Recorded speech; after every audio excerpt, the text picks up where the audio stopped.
doing our work, processes are going ahead as scheduled. There is no report.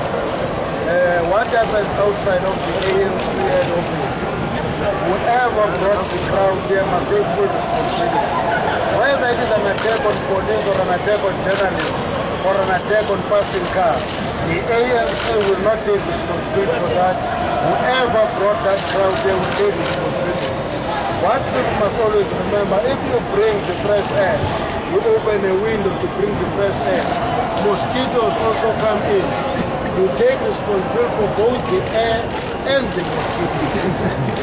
So the act of criminality that are happening are part of the crowd that has been mobilized to come here, but the processes are steaming ahead as scheduled. And from the ANC point of view, acts of criminality, acts of violence, acts of hooliganism are condemned in the strongest terms. Thank you very much.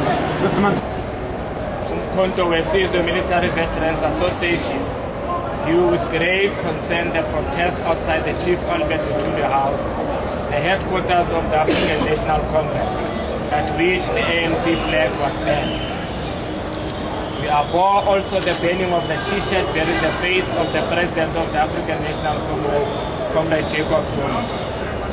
We believe that these public displays of anarchy orchestrated by the ANC Youth League supporters of Julius Malema and his leadership collective have crossed the line.